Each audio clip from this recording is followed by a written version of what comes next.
Part 2 of the Randwick preview for the 27th of May, where 124 horses accepted for the meeting. What do you make of this? Why are we getting these monster fields, or is it just May and horses are getting ready for Brisbane and we'll get back to small fields later on? I'm not sure why, but certainly in the last couple of years you've got to be happy with the Saturday Metro fields. They've been much bigger than in years gone by. But not all through the year. It's only not all through the year, but I mean, geez, if you think back a few years, some of those Saturday fields were just tragic.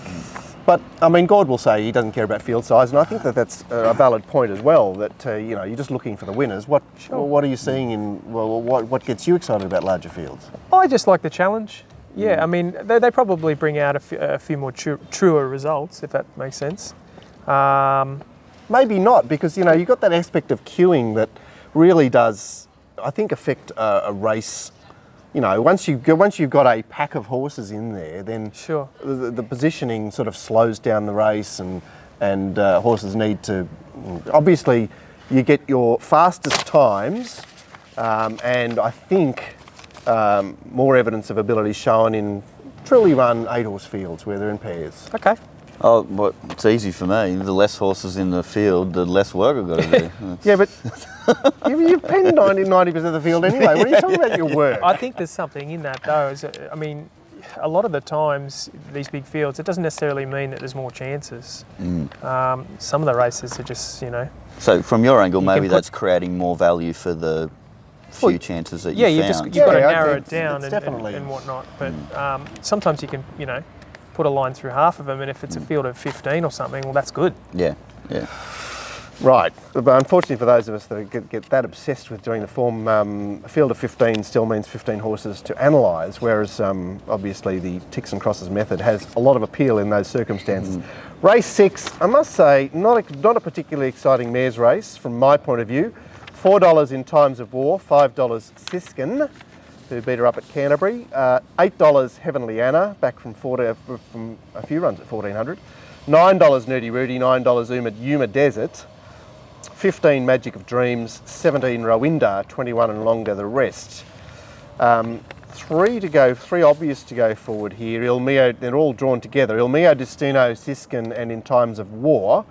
You've got Yuma Desert and Nerdy Rudy to make a play for something underneath them, and not improbable that either Rowinda will take up a more forward position, or Florell from Victoria with the blinkers on might be handy early. And good old Tennessee Hussy, she jumped out and found the lead there the other day at 13.50 at Wyong. I imagine she won't give Gate 1 away. Any excitement in this race for you, Roy? I'm looking at you. Not exciting, not an exciting race. I'm not really that interested in the race. I didn't think there was a lot of value. I do think the main point to make about the race is they will swap in betting Siskin and In Times of War. Right. So Siskin will start favourite, and In Times of War will all right, but what about the fact that Siskin's gone to Friday at Scone and Times of War's gone to Saturday at Rose Hill? I don't think it matters. They met at a previous start. Siskin had the wood on it. What about the fact that the inside was hopelessly off that day at Canterbury? Yeah, but I mean, in Times of War, I mean, you know, he had every chance at Rose Hill the other day, didn't he? What you're saying is that Siskin is actually a drag on In Times of War. Yeah, I think so. And that, you know, I went fishing for In Times of War here, and I immediately got the ook feel. I went fishing outside those two and was struggling to find anything else. So that was Siskin, the problem. look, Siskin is, she set herself up well, second up at Canterbury to keep trying. She had a very flat spot in that race, but she went 12, she went 12.50. She then gone to 1300 in a city cross provincial race, and now she's got to come back to 1200 on a Saturday. Yeah, look, it wasn't the most impressive win at Scone, but I still think it deserves to be favourite in this. So mare with a picket fence. Everyone loves a winning mare. Well, I think it's a top pick. I wouldn't say I want to back it, or I'm jumping out of my skin to back it. I think it's a top pick, and I think it'll be favourite. Okay. And at the moment, it's not. Yeah, I hope that does happen, because then I'll end up backing In Times of War. I won't at the current price. I just, before starting the preparation, I'm giving such a bigger tick to Chris Waller than I am to the to Godolphin. You know, I'm very keen on Godolphins that are fresh. It's now 4th up. I know it's 1 or 3 starts, but I'm there's something stylish about In Times of War, but then seems to dog it on the line. Yeah, she doesn't run through the line. Is that the story? Yeah, but see, because Abdallah rode her perfectly the other day. You That's know, right, like just had the fly on Bonnie O'Reilly, and you know, Bonnie O'Reilly's a decent horse that lifted up the inside. But she's an 1100 metre horse for the future. You know, down the track. The only one outside those two that I found was number 1, Nudie Rudy. Could have been a little bit more impressive. It's 2 starts back, but you know, and then ran at the Gold Coast last start. Yeah, should be a pen job for me. Yeah, but the Gold Coast race is funny because Gord, your horse girl Sunday got poleaxed along the inside in that race. Yeah. So, you know what she did last Saturday is she just ran her Sydney form. Nudie Rudy, you're saying, is wide all the way. Gee, I don't know. This race is perplexing for mine because you've actually got your Saturday set in Nudie Rudy and Yuma Desert, who have really left everyone cold for the last 6 months. Yeah, very much. You know, like the Yuma Desert in particular. She's a weak horse. But I mean, she's third up here. She had a wide run the other day on a Saturday. She just posies up there. I mean, I think perhaps could take advantage of the bias. Perhaps the problem with her is that her races. I suppose she did sit 3 deep one day and won at 1100 here at Randwick. But she seemed a bit of a control freak in her early career, and maybe that's why she's not hitting the line. Yeah, Il Mio Destino is racing in career best form. I really want to talk about her in terms of how this race might be run and whether she could actually lead this race. Is that? Yeah, it's very possible. I was thinking, you know, I mean, these are the races where later in the day, if the pattern's established, you're probably looking at horses like Il Mio Destino and Tennessee Hussey. Yeah. Well, then tells you you plenty, doesn't it? The thing I struggle with later on in the day on obvious bias is the reverse reaction. Sure, but they are big prices, those two horses that I mentioned. They are big prices, so you get a chance. Well, I think the angle with those two is that if you see something in the first couple of races, get on then, and then maybe when they firm, back a few of the other chances. Yep. Heavenly Anna is hard in the market. Any thoughts on her? I gave it a chance in the race. It's never really been one of mine. It's going well. Had excuses last time. All right, perplexing, fraught race, I think, Yeah. from this perspective. Let's go to the feature, which is 2,400 metres, the McKell Cup. $2.90, the backer up a broadside, $3.50 Allergic. We're out to $9.50 Richard of York, $14 Big Blue, $16 Multitude, $17 Danger. Now, broadside will be looking for the lead. His stablemate Multitude is fresh with a trial under his belt and will certainly hold his inside draw. And My Psychiatrist has the blinkers off. She sooled around to the lead the other day and gave up. Richard of York is the other player for On Pace, and I had those 4 in the van. Imagine that broadside actually leads this field. Up to 2,400? I thought so. I just thought that with Deanne Pena off My Psychiatrist, that, well, There'll be less urgent. There'll be less urgency there. I don't think it'll go as hard as last week. He did manage to get Sketty Spirit to the lead in which race was it? The Oaks? Yeah, sure. Did he ride it in the Oaks? Sure. I just think that it'll go slower this week. It might hold broadside out like it did last week, but I don't think it'll be going as quick this week. All right, let's talk about broadside. Yeah. Very impressive last week. Yeah. Roy? Oh, super impressive.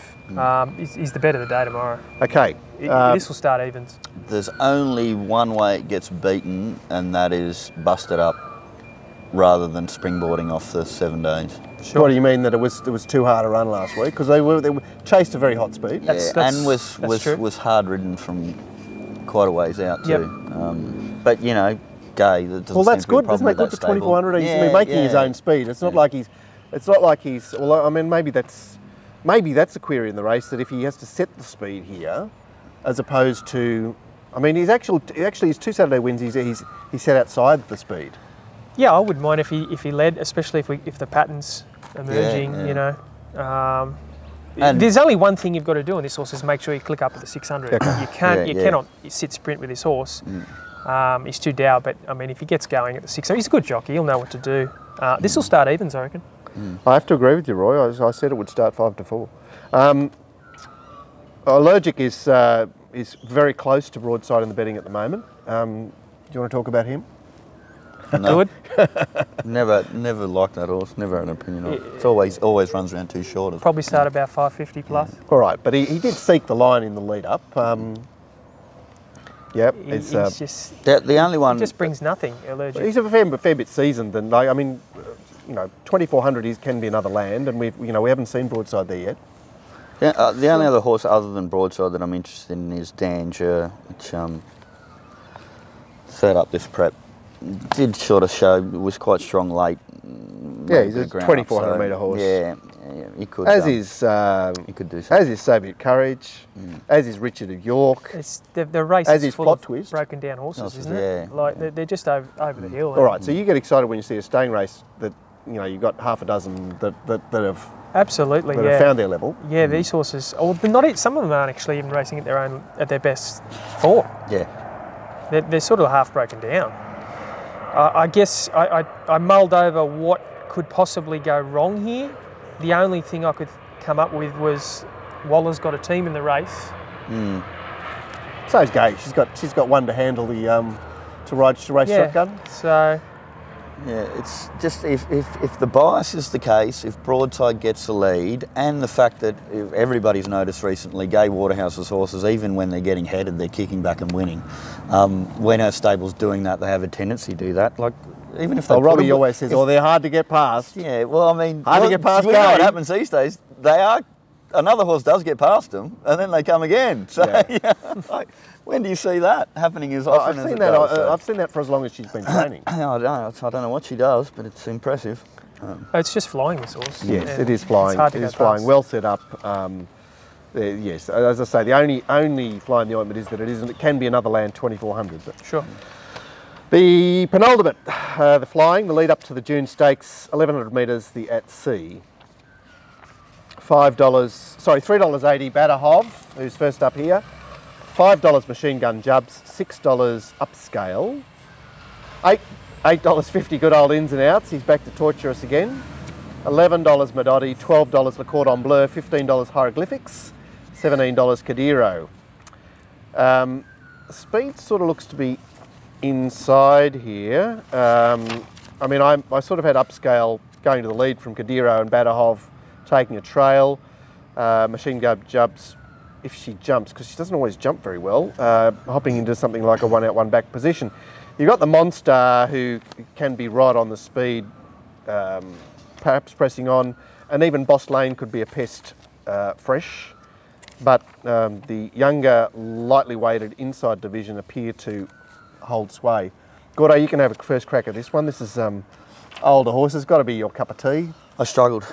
Yeah, love the trials of Batterhos. Didn't mind the trials of Ins and Out.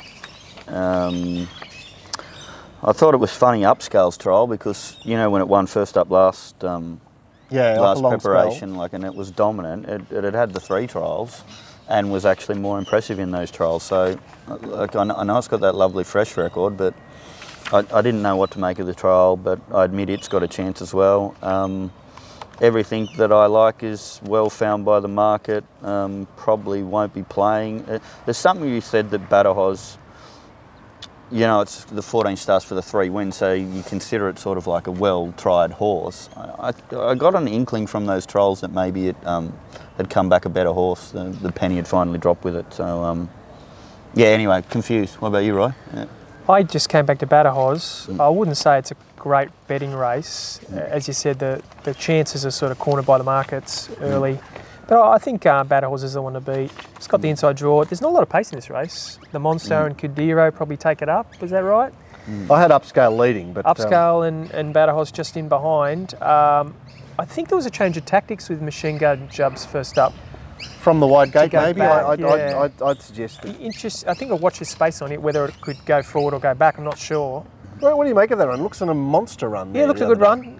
She has this habit of leaving you a bit cold, Yeah. Good old, who beat her at Wyong that day? The berry horse, Torchbearer. Yeah. What was the race? Torchbearer beat Machine Gun Jubs. Yeah. And then you've got a situation where her city win was a doddle at Canterbury, where she was gifted the lead. And yet, you know, she's got this true. reputation. She started shorter than Badahov when they clashed. I think Badahos is the one to beat of the three, but not a great betting race. See, Machine Gun Jubs, that was his limit. I've got an inkling that Badahos has improved since they ran against each other. Yeah. Look, I've marked them 13 to 4, 13 to 2. And if the bias is apparent, are we sort of stepping into something like Kadiro here at odds? I can't see him. I can't see him being a faster horse at 1100 than those younger horses. Sure. The Monster and Kadiro, they probably look the leaders. Well, if Mark's right with upscale, but I'm just not sure about that trial. Well, she had 350 days off, which is why I'm saying she needed 3 trials. She's had 160 days off this time, so much shorter, and she also got up and running last preparation. So, look, that may count against her in the finish, but I'm saying that she's fast enough to take it up here. It's a sort of a haves and haves not race. Yeah.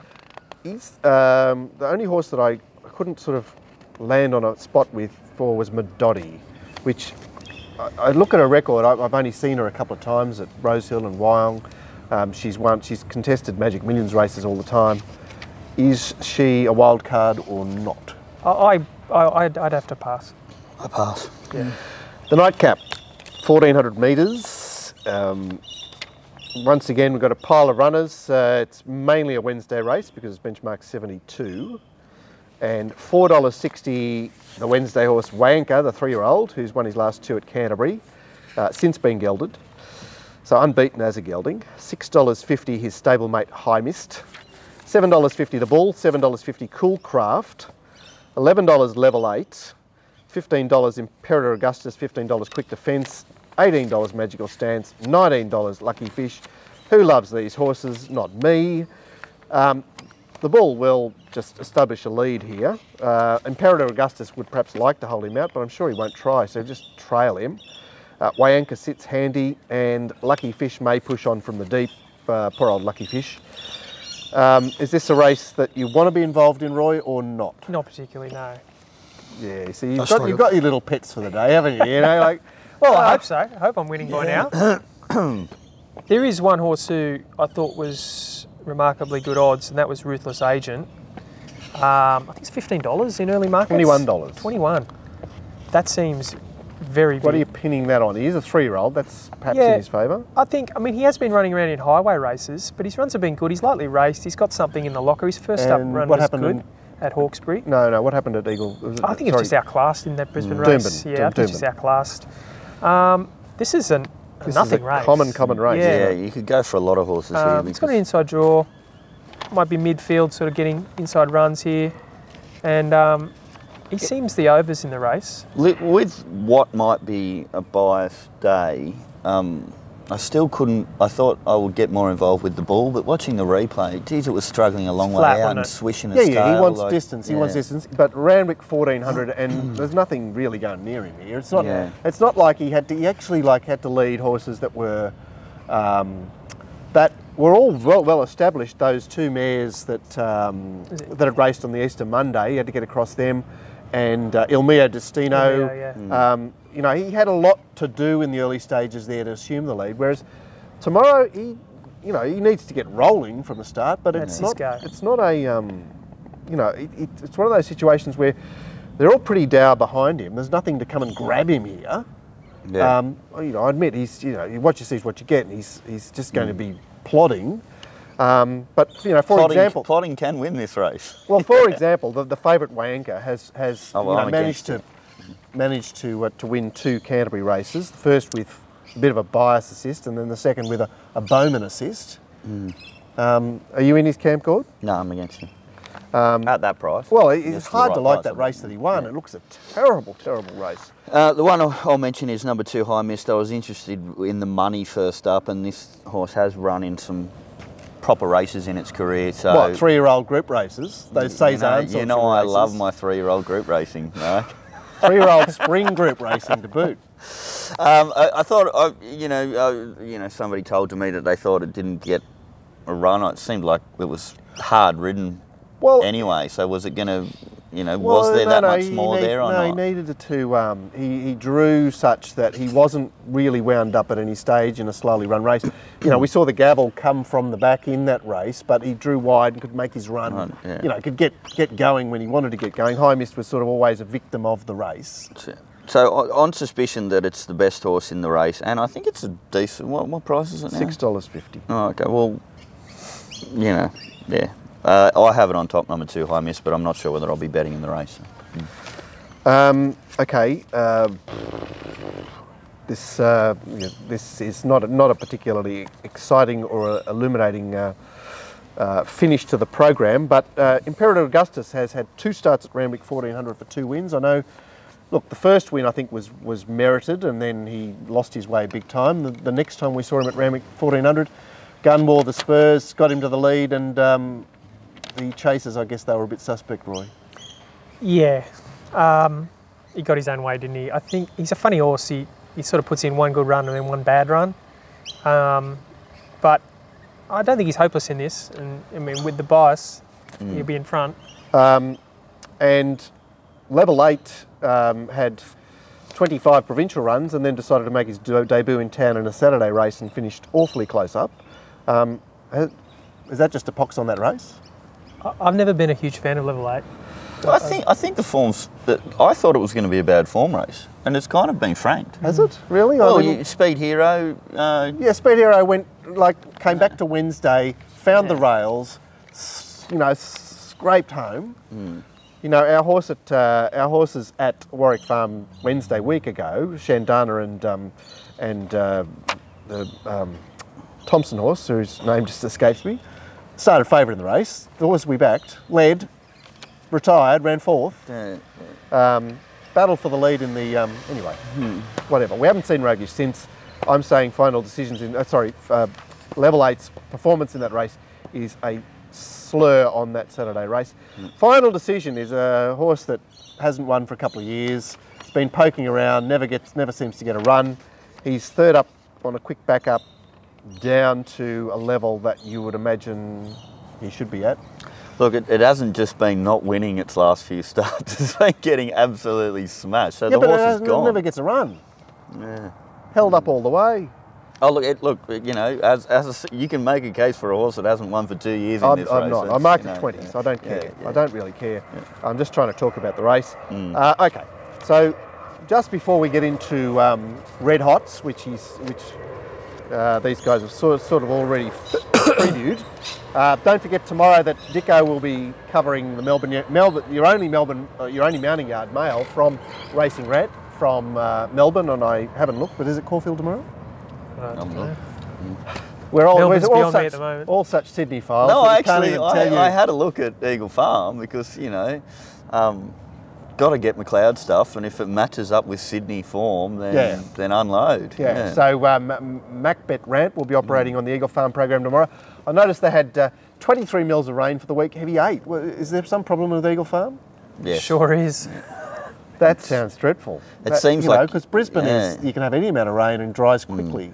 Yeah, they've had all sorts of problems. What are they, like, who's this mob that's taken over new tracks around Australia? They seem to be just fucking it. Well, so far so good for Newcastle, which is on tomorrow. So I'll have a set for Newcastle tomorrow. I'll have a set for Randwick tomorrow, and the staking plan will be available for Randwick tomorrow. Don't forget Dicko from the yard in Melbourne and Macbeth Rant.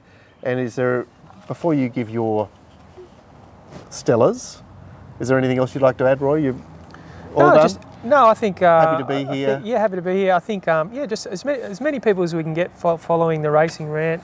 Smash that thumb. That's it. I mean, because we don't have the punters that we've sort of been lost and forgotten. You know what I mean? Yes. And this is a platform for all punters to vent or just even get your come opinion on. out. Come on. And start young. When the kids are 4 or 5, it's good for their maths. Get them adding up. You know, I pay, when I used to be at home on the lounge, if a mate brought his kid over and he was good at maths, Callan, I would pay him for the afternoon, and his job was to add up the percentages on the board. So I showed him how to do that, and he'd sit there doing it all day for me. And it was just a little bit of fun. He got $1 per race. That That was my first job for Tom Moore. I was getting $60 per meeting. All right, Roy, so you're very keen on broadside. You're pretty keen on the highway runner, price dependent. Is there anything else you want to suggest? I think certainly broadside's the best of the day.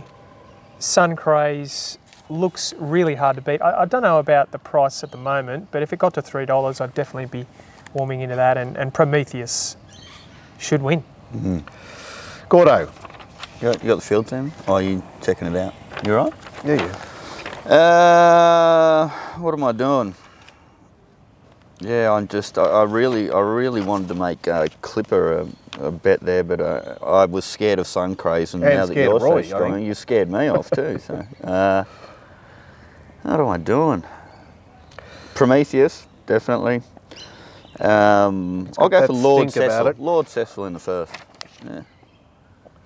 And no, you go, Mark. I'm just looking at the field. No, there is nothing to go. I mean, I can suggest that you'll just have to wait for my full set. And subscribers to me will note that there'll be an early set available for Wednesdays and Saturdays as of last Wednesday, which will accommodate a price rise from June the 1st. So hopefully you'll get more than the extra you're paying for, and certainly that'll be available today on the site. As far as the best is concerned, I'm keeping my powder dry. You might like to listen to me this afternoon on 2SM Talking Sport, where I'll have to come up with a best by then. Gordo, you're out? Kingsguard. There you go. Kingsguard for Gordo. Nothing. I'm not stamping anything tomorrow because I'm worried about bias. You get next time we're at Rose Hill, I'll stamp 4 for the. There we go. You'll be going like this. It's been a cracking show. I loved having you on, Roy. Thank you very much for coming. Mark. Cheers, and we'll be back on Monday with another special guest, Daniel O'Sullivan, who will be keeping Glenn's seat warm on Monday. And make sure that you're firing anything that you may wish to ask Daniel, who is he's a mountain of knowledge, and he's dedicated. He is quite an impressive man. I've only had occasion to speak to him a couple of times, but very keen to have him on the show. Excited about Monday, so fire in anything you want to ask the panel for Monday and the rant, and we'll see you then. See you guys. See ya.